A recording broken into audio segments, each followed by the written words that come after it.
I'm Deanne Passard here in the studio with Alonzo Abassi, known to his friends and fans as Alonzo. Alonzo, welcome to the studio. Thank you very much, Dan, for having me. Yeah, of course. Yeah, I'm excited to be here anyways. It's great, and we definitely want to learn more about you and your musical talent. Okay. I think what the fans really want to know is kind of sort of where you came from. So I understand that you were born in Liberia, Yeah. and you grew up in Sierra Leone. Exactly. Tell me a little bit about when you first discovered music.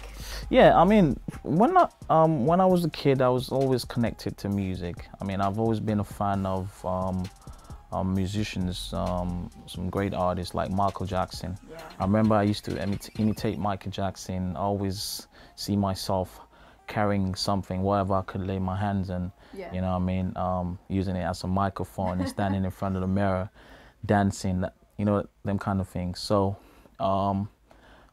that happened, and then I went on to join the church choir because I started singing in the church. Mm-hmm. You know, I used to sing in the choir with a few of my mates as well.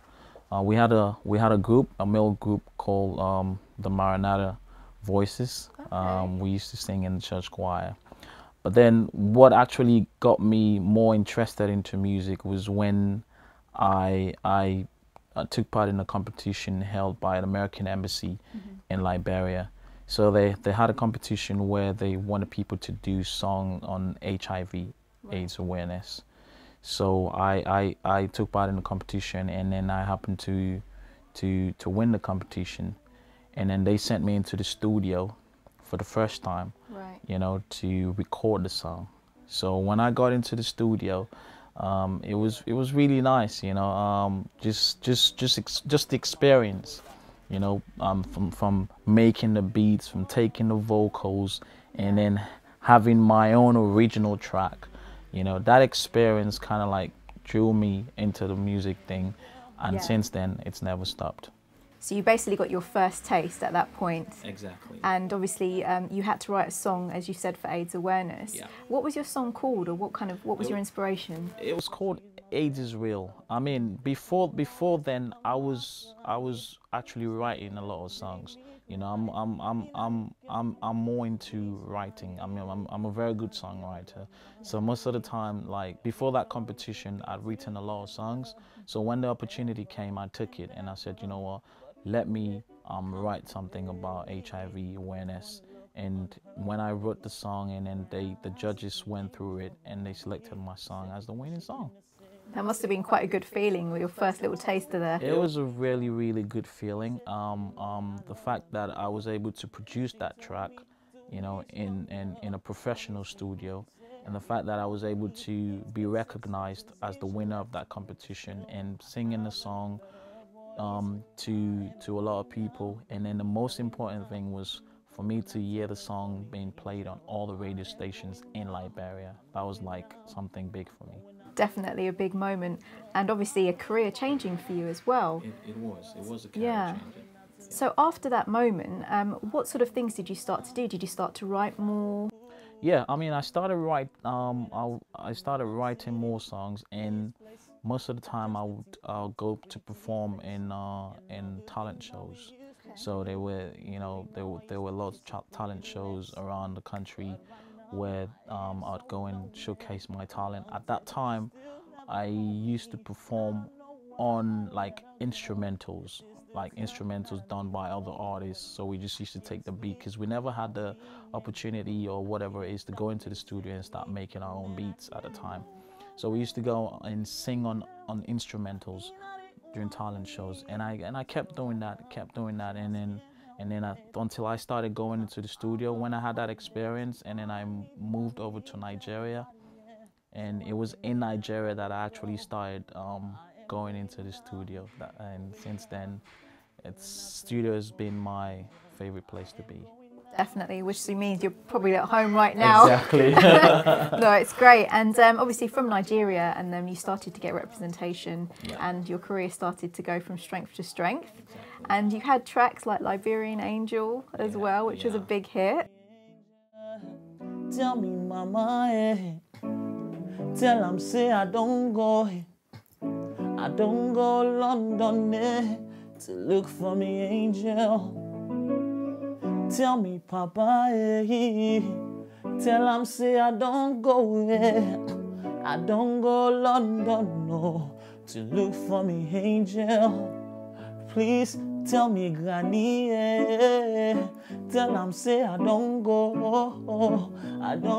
London, to look for me angel.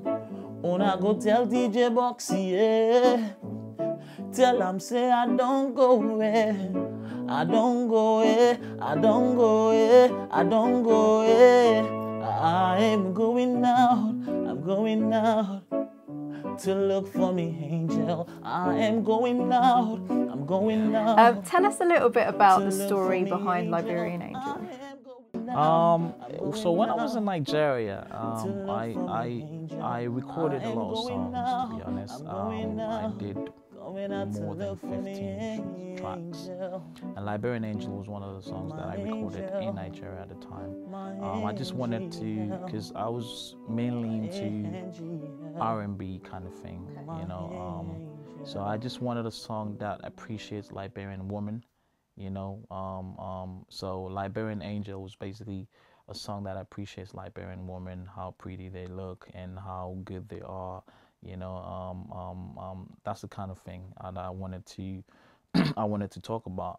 So when I produced that track and then actually released the song in Liberia, I mean, it became a major hit. A lot of people, you know, most of the lot of Liberian women could appreciate themselves with that song, and it was a massive hit. No, it's great. I think one of the great things about songs is when you can actually relate to the words in them, and obviously you write them yourself, and Exactly. People can really personalise with it, which is a nice characteristic there. Exactly. And so now, obviously being in Nigeria, there was an award ceremony which generally comes with this sort of fame, and you went to the Mama Awards? Yes. Tell us a little bit about the award ceremony. The Mama Awards was in 2009. So that was in Kenya, 2009. What happened is, that time I'd already released my first album, Africa Unite, and because I released that album in 2008. So I'd already released my first album, and my music was all over the place in Sierra Leone and in Liberia, and in the diaspora. So MTV, because that event was sponsored by a company called Zain, which is a phone company, a mobile telephone company. So they sponsored that event. So MTV was kind of like looking for artists from different African countries where they have Zain to represent their country.